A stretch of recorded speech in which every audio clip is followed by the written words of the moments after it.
a lot of the times the most veteran teachers, those that have I had a student, they go back to their one anecdotal, one example, and then they just carry that forward and then try to box in my son in these really potentially damaging ways that often led to a traumatic experience or dissonance.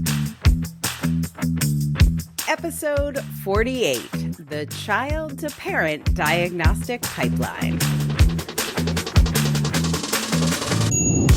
Welcome to the Autistic Culture Podcast. Each episode, we dive deep into autistic contributions to society and culture by introducing you to some of the world's most famous and successful autistics in history. Before we get started, a quick disclaimer on how we use the word autistic. The purpose of this show is not to diagnose the people or characters we discuss as autistic. While some may have announced being autistic, what we're really sharing here is our observation of what is representative of autistic culture. It can sometimes be difficult for autistic people to celebrate our natural tendencies and traits due to the perception of autism as a disorder that needs to be fixed, a long history of damaging medical interventions to get autistics to fit in with mainstream culture, and protective masking skills many of us have developed to try to stay safe. Whether you are autistic or just love someone who is, your hosts, Dr. Angela Lauria, the linguistic autistic, and licensed psychological practitioner Matt Lowry, welcome you to take this time to be fully immersed in the language, values, traditions, norms, and identity of Autistica.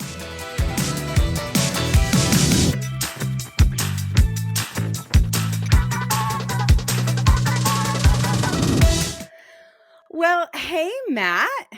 Hey, Angela. I have a special guest for us today. Oh, that's who that is. Yes, exactly. I'm very excited to introduce you to Bret Malley. Bret is the creator of the Divergent gift, one of our favorite gifts, being divergent, Unboxing Autism. And we are going to talk with Bret about the child to parent diagnosis pipeline. I met Bret. I met you because I heard you on a podcast, Matt. I met Bret because he reached out, heard our podcast, and told me about his film, which I'm super excited about. So we are going to talk about the film. I know all of our listeners will want to watch it. But Bret, I wanted to welcome you and just start off with the story. I know a couple years ago your son got diagnosed, but take us back even before that. How'd you end up getting the diagnosis? How'd you end up there? Tell us about your kid. Tell us about you. We want to hear your story.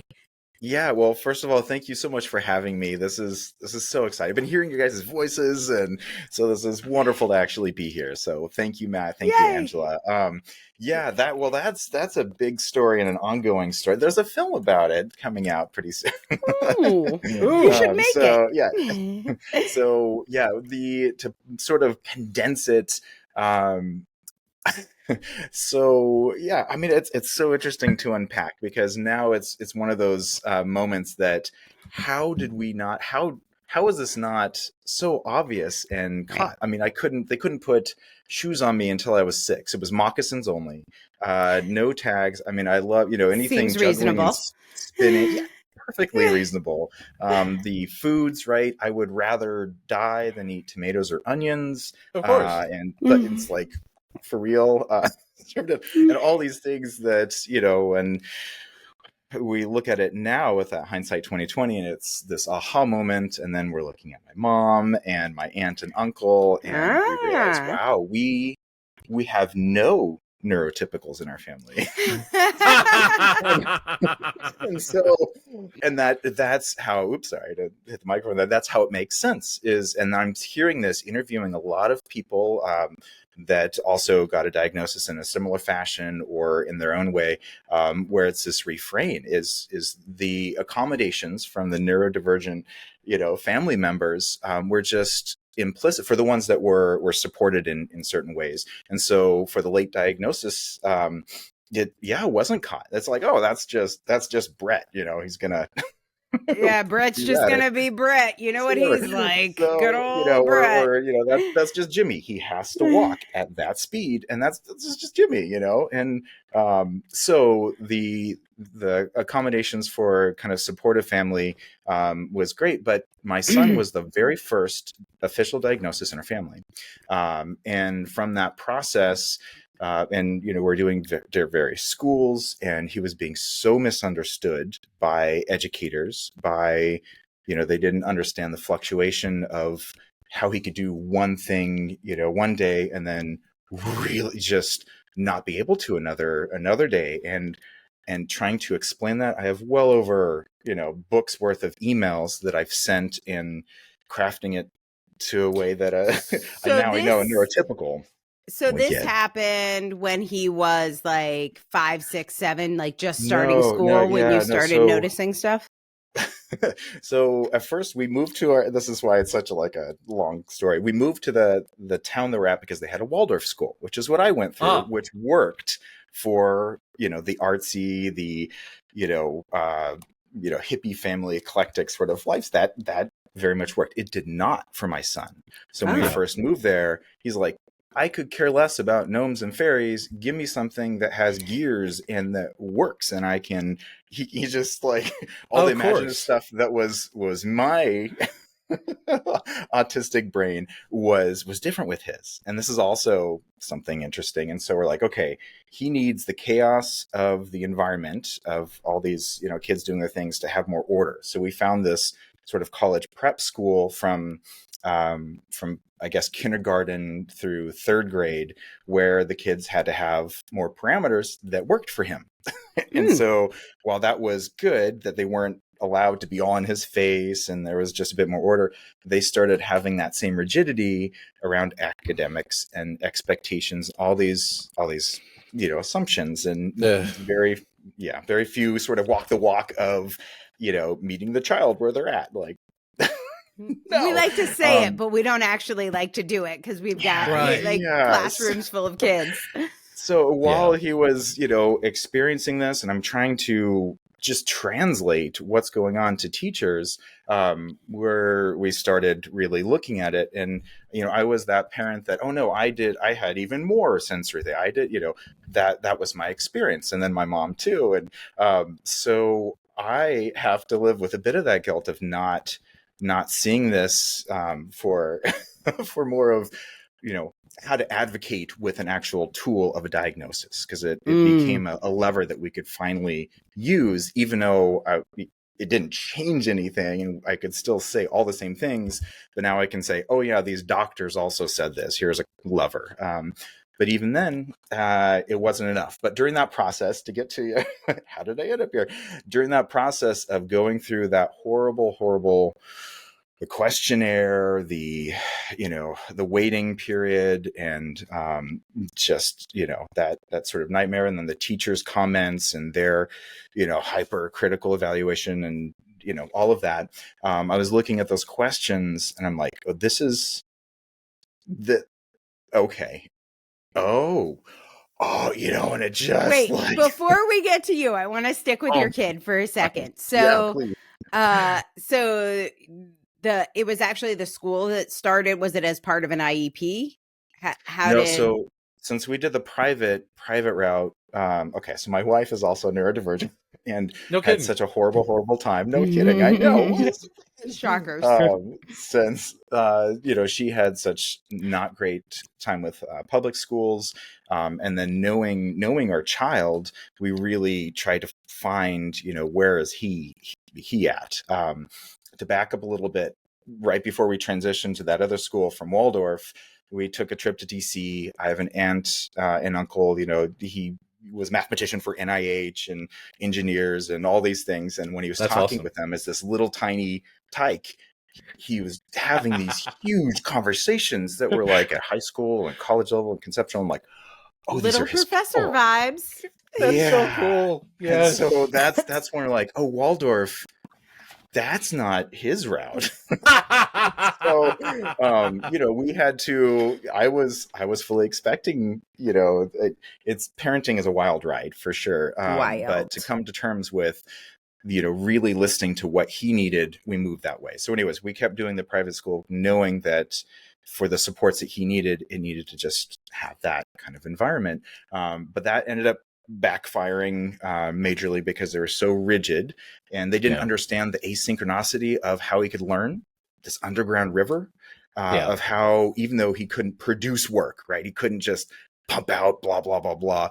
He would do nothing for a week and then they would have a writing assignment that he was excited about, right? A concept or something. And then he would write, multiple grade levels above what, and they're like, what just happened? I'm like, so, and it was like that. And as a parent, that's tricky to trust. So lots of misunderstanding, lots of hurt, him getting, punished in certain ways for just being him, and so we left that school.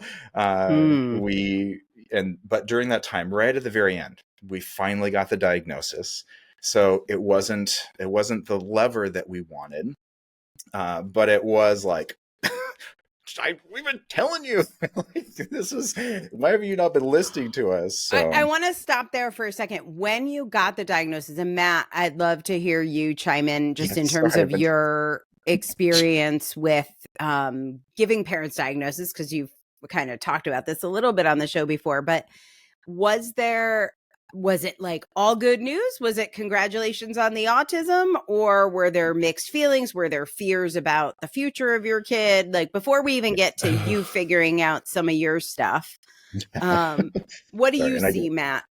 It depends. So these days, again, because of the podcast and because, I'm out and proud and advertising all of it, I almost exclusively get people who are fairly autism positive and they've done all their research.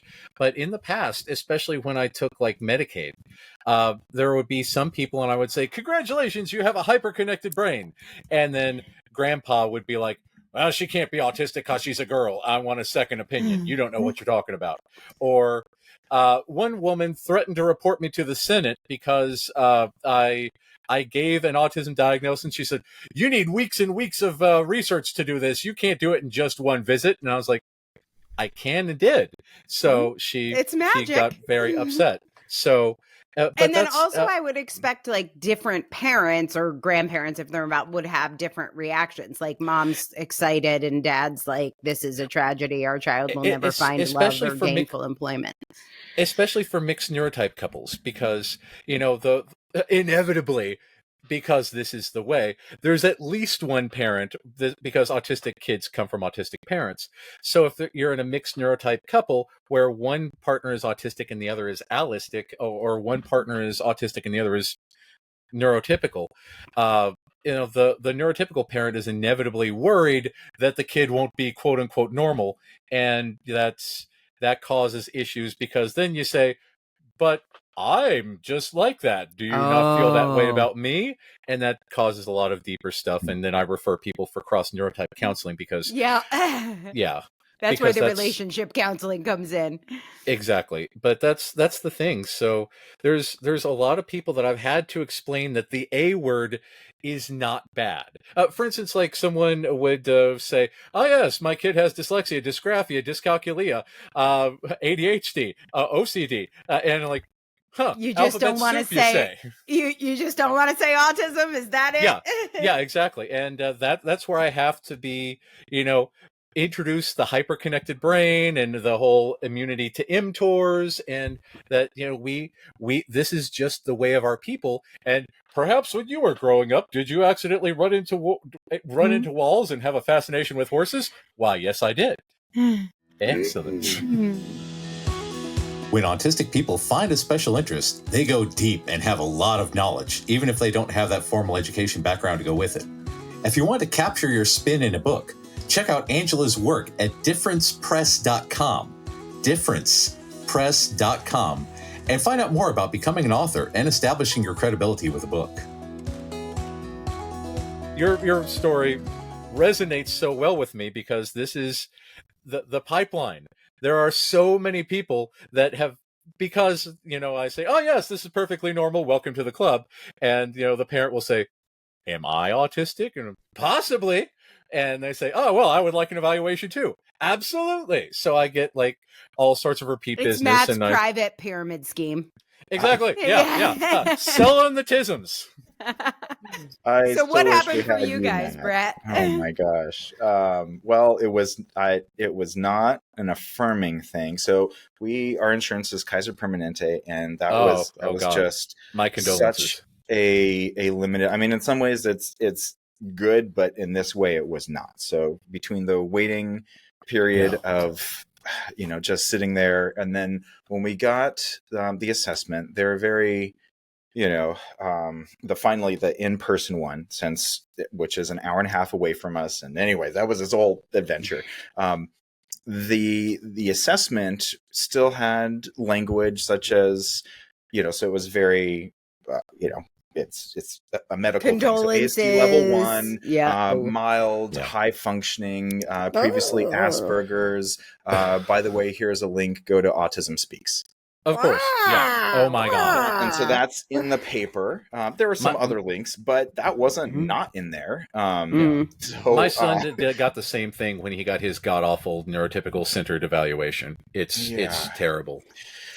Yeah, so that was interesting, but it was something that for working with educators, even well-meaning, and I mean we had to. Here's our teacher, great guy. He would have been wonderful for me as a child. For Kellen, so Kellen, anything naturalistic, he knows that he's like, I draw. Back when he was 9, I draw like a 9-year-old, and that's not. I see what professionals can do. That's not what I can. This is not workable for me. So he could do abstract things and things that were non-representational and have fun with that. But that's not what this art teacher needed and wanted. And so he's like, in one of our parent-teacher meetings, he's like, we're just going to shave the corners off of Cal. We'll just sort of round that out. And anyway, so really nice guy. But this is all to say that even a lot of the times the most veteran teachers, those that have I had a student, they go back to their one example, and then they just carry that forward and then try to box in my son in these really potentially damaging ways that often led to a traumatic experience or dissonance. And so that's just not okay. Then also hence in teasing out the name for the film, Unboxing Autism, in multiple levels. But that was the thing that we kept experiencing, where it was just so confining in what all these people said. This thing was. So we went to another school that was better. It was more wild, but it was too wild, too chaotic in his face. And we finally settled now to a small school that recognize our privilege. I'm a college professor and we're single income, but this is what for us, we're putting our money towards, and we recognize that this is very lucky to have this situation. So now there's 23 students in the school that's 3rd through 8th grade. And it's a tag environment, but it's all about science, all the things that are his special interests: science, technology, engineering, math. And everyone can completely go at their own pace, and like truly. And that's been a world. Our son, for the first time in his life, said, "Oh, this is what those children were talking about when they say they like school." And he just couldn't before. Like it was always this, what are they going to misunderstand about me now? And now and we've talked about how that shows up with other kids, is like for Emily Dickinson, just kicking it back old school 17th century, like she had all these stomach issues and didn't want to go to school and would stay in her room, like, which makes perfect sense if you're in sensory overload and you just want to get back to your special interest. For her, it was reading all the books in her father's library. But like, there's a thing you want to do, or you could go be in sensory hell. Which will I pick? I think I have a stomach ache. Yeah. Well, and it's always a bunch of trade-offs, right? no system is going to be perfectly great, but the one that was very rigid, they had fire drills every month, maybe even multiple.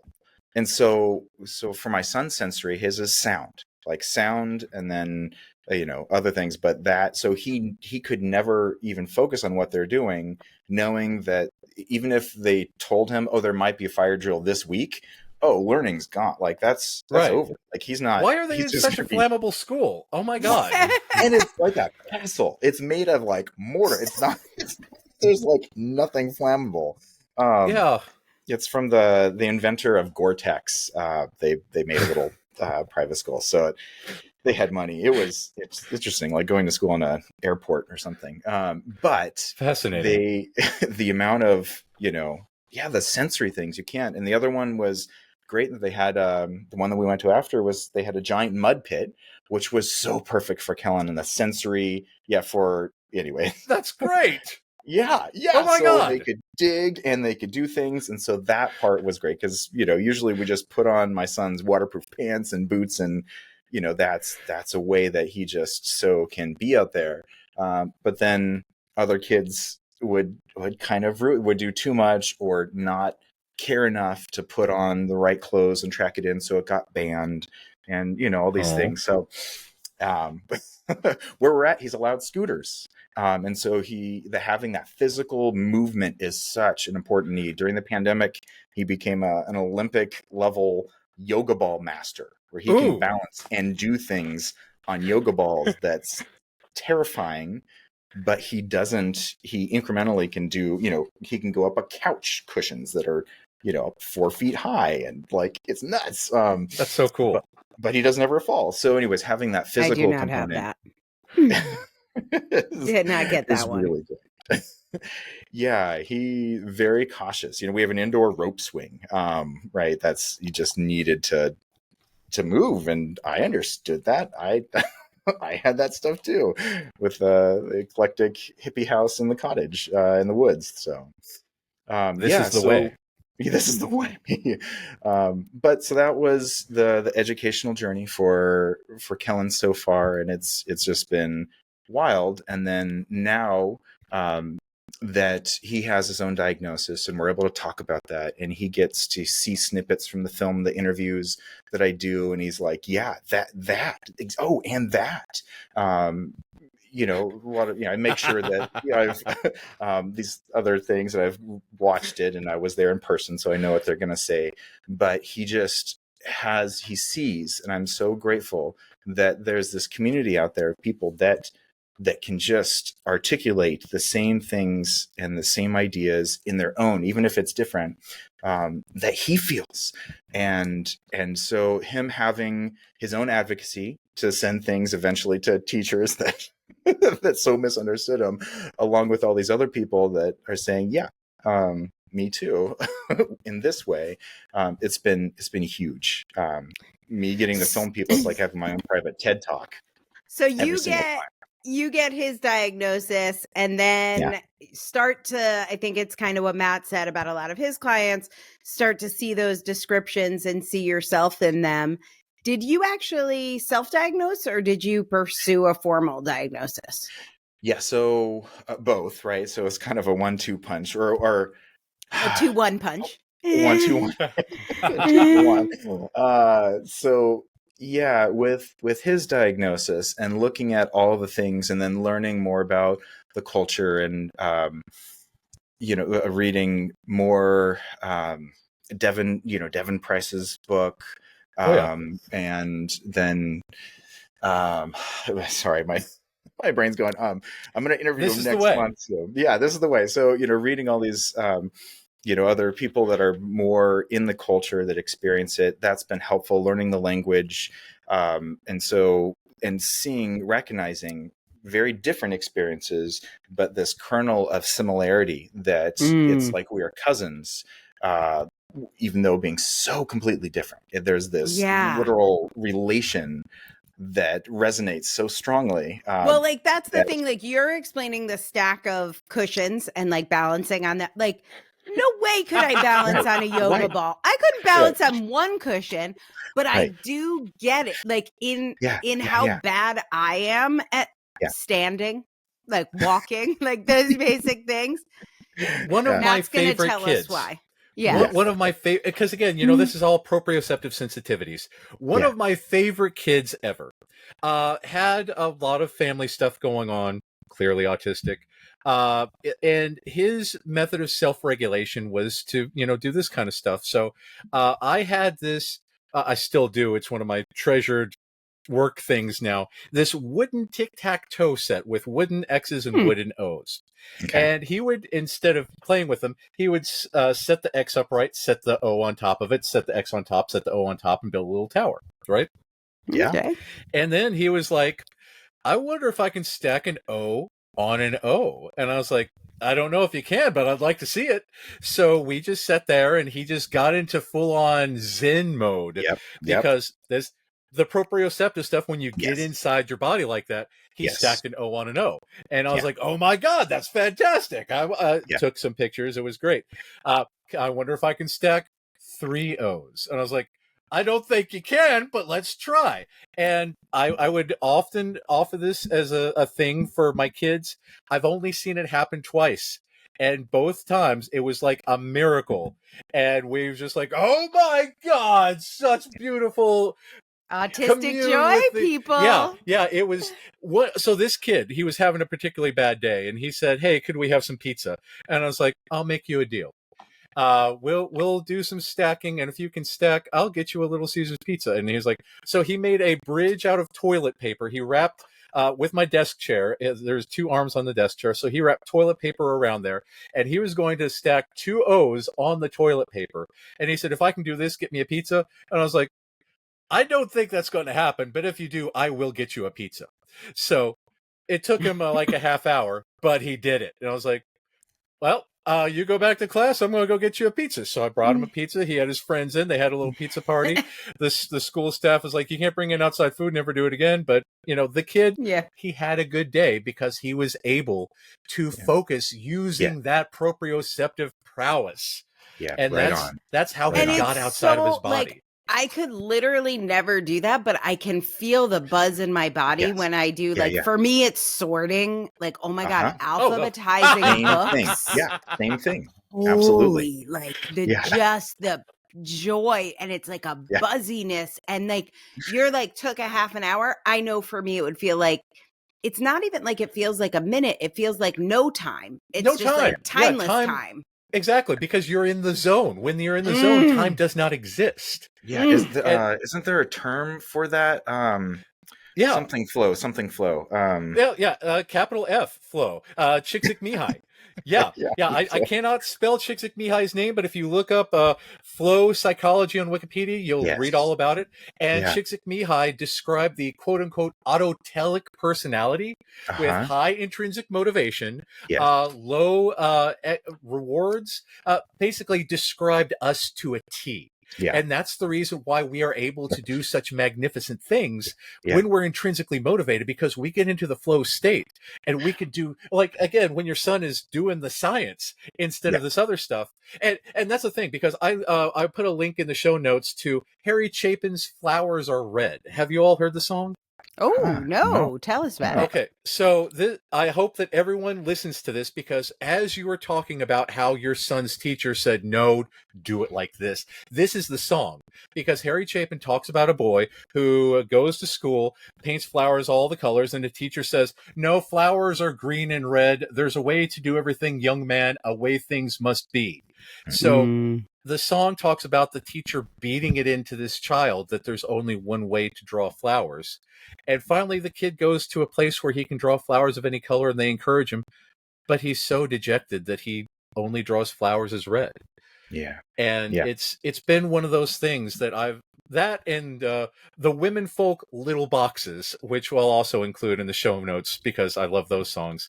Those are the 2 big autistic culture songs and it's on the one hand astounding, but on the other hand not at all surprising that your son had this exact experience. Yeah. Because Well, And that's the thing with him. He also really wanted to make sure other kids don't experience this, and so he that's why he wanted to interview, to help educators just be more aware and to learn more and to let people know that they're not alone. Advocacy. I mean, advocacy. Yeah. So I'm like, all right, I have a year sabbatical that's fully paid. Like, how do I be his megaphone? How do I make this happen and be as impactful as I possibly can? So you figured it out. You figured out that you were autistic. Why get, and I don't mean this in a bad way, but no, why get a formal diagnosis for you? Why was that a decision you made? So the process was interesting. After suspecting just uncanny similarities and differences, but similarities in the ways that were just the way we're talking about. It seemed like, what we're talking about, that kernel, that even if they're opposite, it's the same. It's that same seed. So I made a list of maybe and maybe not. And then the maybe list, of course, and list. Yeah, what do you know? The maybe list just kept going, right? The more I just started thinking, and it just kept expanding. And then I'm like, all right, let's balance this out. Let me put something in the maybe not, right? Okay, I did something. I'm like, oh, actually, that's from masking for I personify the teacher that I want, and then I can do that. That's just a privilege to be able to do that for my okay, so all right, I'll still put that in the maybe not, and there's like 3 things that were maybe not. I can force myself to make eye contact. Can make eye contact. Had a relationship. Like made it through school, kept a job. Yeah. This is honestly my favorite part about meeting new people, to get the lists and the documents and the research, and because again, there are a handful of allistic people these days who seek an autism evaluation with me, and I have to break the bad news to them. But again, generally speaking, they say, oh yes, I've done a bit of research, and I, facetiously say, really? Have you? And then they say, yeah, I've, been looking at it for, the past 20 odd years. And I've got this document that's 87 pages long. And I've made a few sound files and this playlist on Spotify. And I'm like, really? And it lights the fire within me. That is autistic joy, to see that in another human being, to see that, oh my God, this is the way. This is our ritual of coming out. And it's beautiful. I love it. So tell us more. So I did that. And then I'm like, okay, all right. Okay. And then, it was making sense. But then there's always, this, I'm just blanking on the word. Sometimes I have words and sometimes I don't. I haven't been my word quarter yet. This is the way. But let's see, where imposter syndrome. There we go. So there's this feeling like, what if it's not this? So if I was going to pursue this film, if I was going to be an advocate, not just, for my son, right, which has a history in itself, but with my son, and also to show solidarity for him in the most official capacity with like a royal stamp. My working at a community college is incredibly accommodating. Again, so privileged and so lucky that my way, I found my quirky I found my way to be more of myself unmasked, but in a way that just worked. So while I didn't need a direct accommodation like so many really do need in their various work, mine was more for if I'm going to do a film and say like this way I felt like I just needed a bit more for what the outside, for this to not degrade or someone neurotypicals to cast out or anything else, to make it as impactful as possible. I really just wanted to make sure that I get the official stamp and sort of make it, pursue it from that. And it was interesting when I pursued it, there was always that imposter syndrome, like, am I just imagining it? Am I sympathizing, to the level? Did that magically go away when you had the official diagnosis? Because I hear from women, they get the official diagnosis and then they still have imposter syndrome. Like maybe that So I still have diagnosis wasn't good enough, or I still have a bit. What helped with that is the doctor that did the diagnosis is autistic themselves. Oh, And good. yes, yeah. So I went through, and for me, it didn't really matter who was through as long as they were neuroaffirming, but were, could look at it and identify it. It's a different way. So I went through of course I had to be private, all out of pocket. Yeah. All what it was not through any insurance. But it seemed important, but they were, not pushing me towards anything. But at the very end, I got this all on film too, so we'll reveal this. But they said, okay, I know you don't like waiting. Yeah. for the answer. So I just want to let you know that, my find is you are absolutely autistic and welcome to the family. And it was like, Congratulations. and I was not expecting an emotional reaction. I thought it would be like, okay, I can continue with the film now. But it hit me. And, I was like, thank you. It's good to be here, It's just that but moment.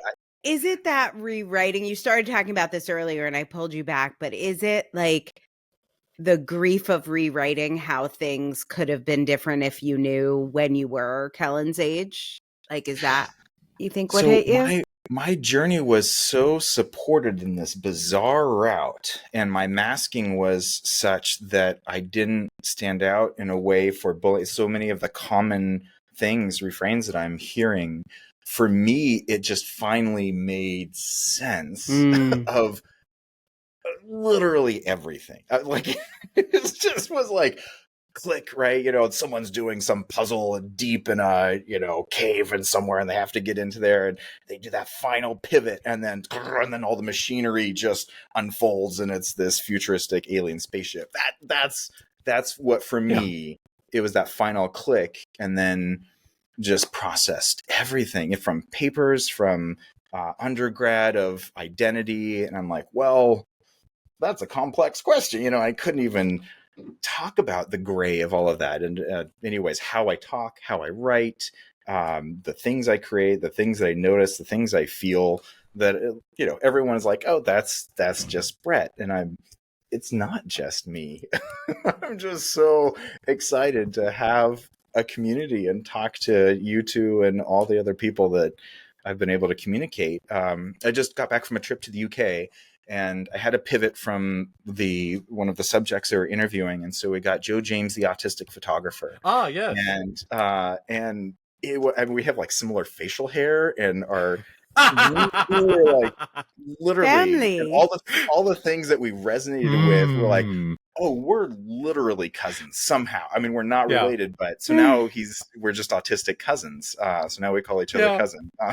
So well, this is why I want to talk about that imposter syndrome thing and the diagnosis and the reaction to it, because my goal as an autistic advocate and for like the future of autism is like nobody needed to diagnose me as Italian American. I grew up in an Italian American culture. I knew how to like recognize that. And like, I could have been adopted. Like there could have been a 23andMe big reveal, right? But I would still feel connected to Italian American culture because I grew up with fresh pasta and cannolis. Like I know this culture. I am a part of this culture. And so the like as soon as we get to diagnosis, I know I'm trying to write Matt out of a job, but I'm hoping he can do autistic centered therapy as his like actual career. And I totally agree with you on this. Go on. Yeah, it's like the diagnosis makes it medical. Nobody diagnoses me as Italian. Like I completely. It's a culture we should be able to recognize. And I do this when I see an Italian American that I like meet when I'm traveling. I'll be like, "Hey, are you Paisan? Are you?" And they'll be like, sometimes it's a Portuguese person or a Jewish person, and they'll be like, "Paisan." I'm like, "Oh no, I thought you were Italian. It's all good. Like go as you were." When we meet someone, I was in a bar in Oxford. And there was this mom and her 9-year-old kid. 9-year-old kid had 34 books on German tanks from World War II. That's it. I didn't do a diagnosis. I didn't call Kaiser. I didn't have to pay out of pocket. Like, that's all I got. I immediately started talking to that kid. I'm like, what's your favorite tank? Why? Show me the coolest picture. Which of these books? Let's go. There was no small talk. His mom was like, what's happening? I'm like, because we're cousins. He's paisan. That's, that should be what the assessment is. That exactly. And that's why I'm glad that you went to an autistic person, because I really think that the identification process should literally be autistic people chatting together and vibing. Because, as soon as you say, yes, 32 books on German tanks, or, all this stuff, or my books, or my gardens, or my animals, whatever floats your boat, as soon as you get into that flow, it's not diagnosis, it's identification. And I've used the term aut mitzvah instead of, an eval, because it's welcome to the community, welcome to the club, welcome to our people, welcome home. Welcome because home. when you vibe, to your birthright, you feel it. Yes. So that's yes.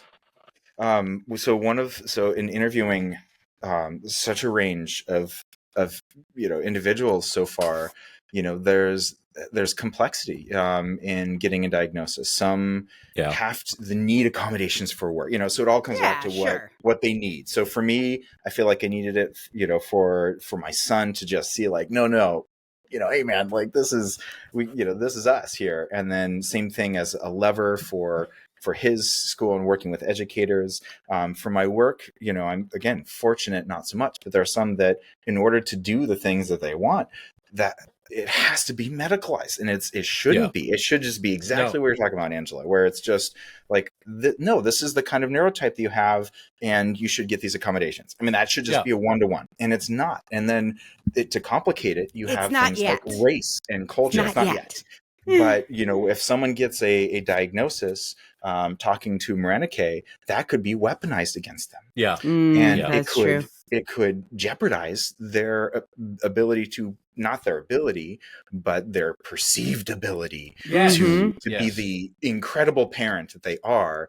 And because it's so misunderstood and it's so medicalized, and there's so many things that I'm finding out of how different this experience is for so many, and how the beauty is just so lost on so many, instead. Well, that's a perfect segue to the divergent gift. So let's tell people now a little bit, what is the film? You've mentioned these interviews you're doing, and I know that's connected to the film, but what's the film? Why are you doing it? And then what are these interviews you speak of? I mean, we kind of covered the why, because it was literally this process, and I meant why a film. I love the fact that you said, autism, let's research the hell out of it and make a movie. This is the way. Yeah, well, because I know I can. That's the other thing. And that's one of the things I'm so lucky with. But in undergrad, I studied film and documentary, and in grad school I made my special interest was environmental things and greenwashing specifically. So I did a feature film on greenwashing, and that won a bunch of awards, and it was super eclectic and bizarre and performance art, because I could literally act. I could just put on a performance where I was Alex, what was it? I was Alex, a greenwasher promotion representative, where if people weren't this is like a Colbert kind of character. Yes. Yeah. That's awesome. We have plastic badges that irradiate terrible bird sounds that show just how environmentally friendly you are. And I could just play this, and now this is all making sense of how I could just do that. Masking. So Phil, yes. And it was like, this is just a different mask. I just play my nemesis, and then there we go. So that film was a really great experience. But then, I went to get my MFA to teach. So I talk in spirals. I apologize. I'm trying to be efficient. This is the way. This is the one. That term from my assessment, which was great. I'm like, oh yes, I do. I get to a point. It's just, a journey. Amazing. So for filmmaking, it was, pursuing those things. And then I went to get my MFA for teaching, specifically at the college level. So I got my full-time gig. I teach at a community college where many of our students are neurodivergent. They're talking about being autistic, right? I feel like the culture is changing. And so I was always trying to figure out how to scaffold, how to accommodate and work with and bring everyone's special interest to bear in this. And so anyways, this has always been in the back of my mind with my son's diagnosis, and then me wondering about myself and how this fits, really began to research. So I was truly an outsider, was looking at the links they gave me with all equal, like, what is all this? And then autism became a special interest about a year ago. And I was up for, no kidding, I was up for sabbatical, to apply for a sabbatical. And they're really competitive to do there, but I made one that was foolproof. I'm like, if they say no to this, then I need to find a different place, because like this, I have to make a film. It wasn't a, no, like, oh, just like it's like breathing, only you're underwater, and like I got to get that stuff. This will happen. This will happen. And then strangely, more people that are like, oh, I don't know. Oh, now it's going to happen. Thank you for cementing the reality. The little PDA there. Got you. It's like reverse PDA that, I mean, I wrote a book before I was 30 and for Adobe and all that. You can just do that when someone says, I don't know, watch me. You pour some rocket fuel on that fire. Yeah. We love sharing stories of autistic culture, and if you are seeing yourself in any of these stories and you're wondering if maybe you're one of us, or maybe you're already diagnosed or self-diagnosed, and you want to know if Matt can help you live your life better and be more authentically autistic, check out his website at mattlowrylpp.com. That's Matt, M-A-T-T, Lowry, L-O-W-R-Y. And then that LPP, it stands for Licensed Psychological Practitioner. So head on over to mattlowrylpp.com and learn more about working with my buddy Matt. So that fueled that. So I did more research, found partners that could help me do it, because I learned in writing the book that just because I can do a thing all by myself does not mean I should. Right? So good awareness. Trying to bring in more. So I found a B Corp, certified B Corp, where they do good for their community. They support good things. And so I started reaching out for them. This was also near and dear to their heart as well. And so I just started getting more, support in the ways that I could. The grants didn't come through because they, it wasn't where it needed to be. So I have this 1 year. The sabbatical was approved, obviously. And so I had this year to make a film, a documentary that is about the divergent gift, unboxing autism. And so the idea is to interview various subjects and to show the diversity of this diversity and of neurodivergent, and also to not just show sort of the hidden and unseen challenges and struggles and how diverse that is for so many people, but also the gifts and the unexpected gifts. This is also just because it's a gift or an ability, it's complicated. And to show that complication and take out people's just very, rigid idea of what this is and what they were doing to my son. And so channeling that frustration and how my son was being treated and the way that he was being talked to and his experiences, and he's incredibly articulate, went and started with his interview, and so set that up in our house, and then he started talking about it, and got his okay, got mom's okay, and showed a selection. Like, I know you don't like hearing your voice, that's standard, but does this sound good? He's like, yes. And so played that for some people, and they're like, what he said, what he said, and so that's when I knew that I had to keep going. that I will make it through. And so now I've, set up interviews across the country, and then in the UK, just interviewed Sue Nelson of the BBC, who got her diagnosis at the age of 60, and wrote a So wonderful, wonderful article on that. So she invited me to her house. I was going to get Jason Arday, but life happened, and it does, right? It was just too much. He's onboarding youngest Black professor at Cambridge. This is his first term. So Jason, if you're watching this, we'll see if we can go back and get yours. I just, so excited. So, did what we could. Got Joe James, the autistic photographer, got to film him doing his creative thing, because a lot of what he does is such a one-to-one with this film, where he discovered that he could do photography for the first time that he's doing it to a professional level, right? He could just see composition, he could see depth, he could see color, he could do all these things. And did he figure that out after his diagnosis? Yeah. Or he was doing it forever? After his diagnosis, and it was very much, and I'm paraphrasing so much of this, I'm trying to remember the interview and his things, but he has an anthology of a whole bunch of different autistic experiences in a new book that just came out. So that's a separate thing. Oh, good. But so his experience, it sounded like it was really negative and just very much down. It was not a supportive thing. Then he found photography and what he could do with it in just a literally 0 to 60 in nothing flat, right? He could just go right there. And people are like, what do you mean you've never done photography before? And so he became very, very quickly, he saw that that's because of being autistic and his neurodivergent brain.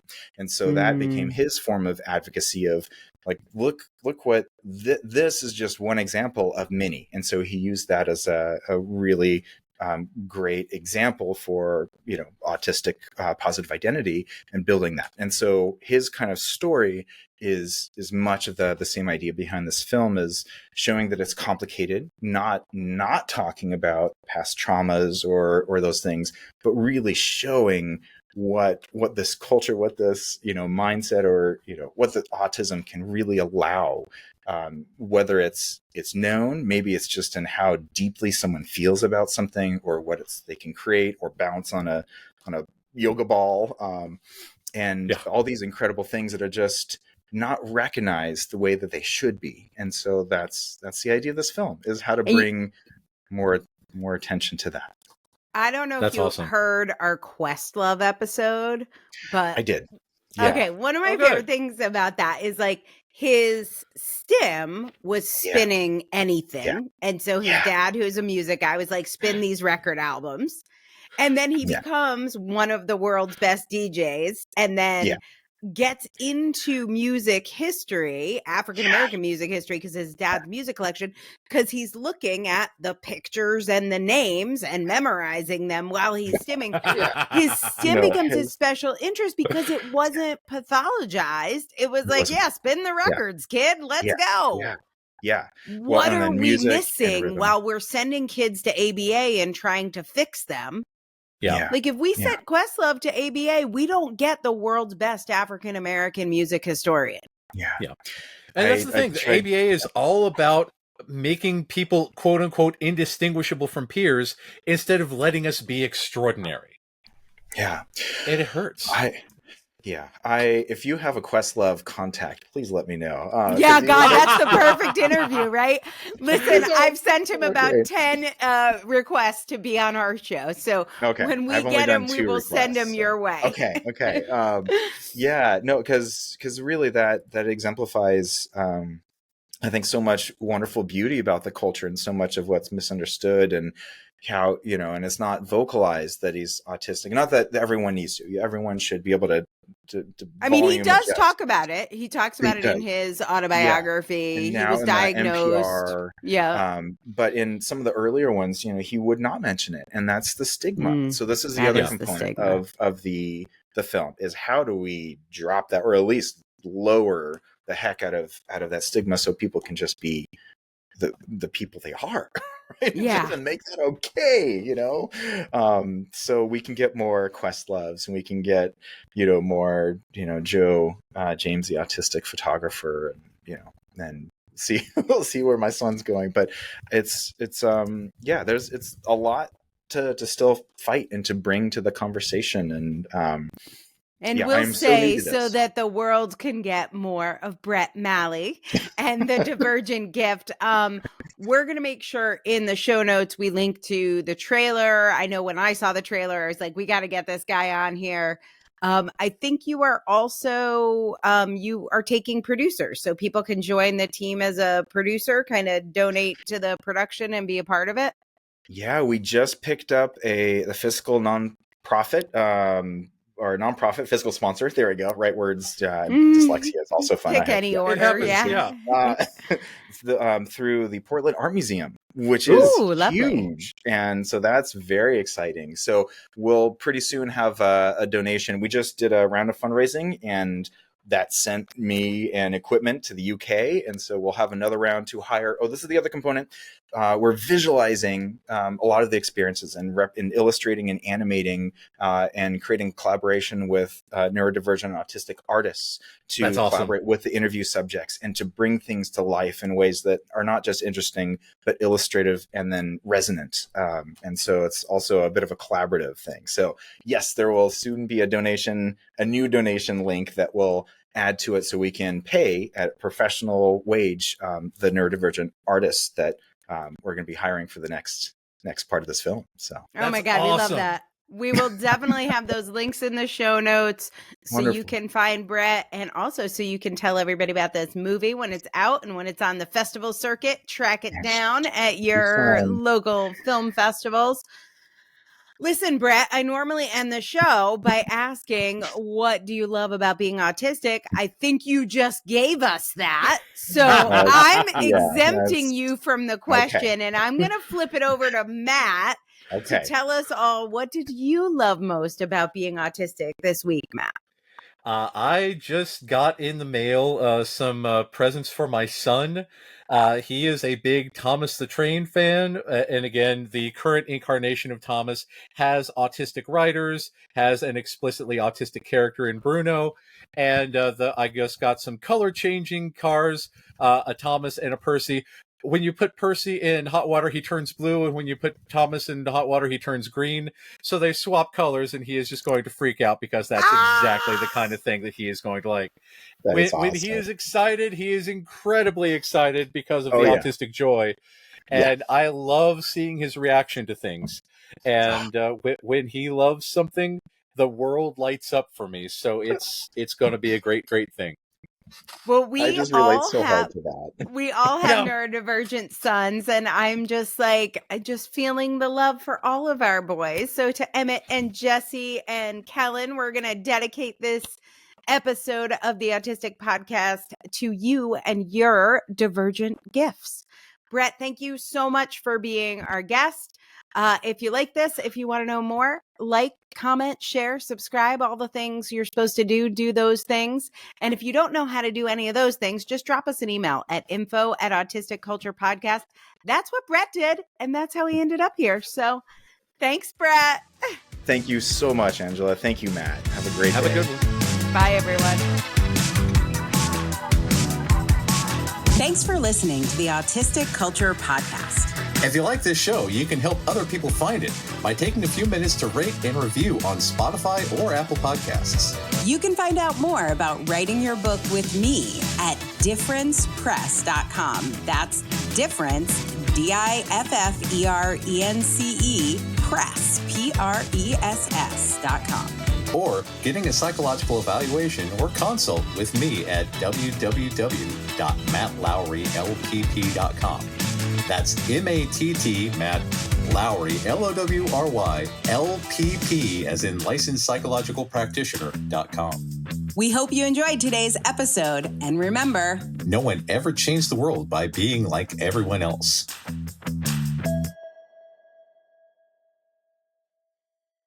Special thanks to our content manager, River Robbins, and Aaron Stoner, our producer, for making us look and sound good.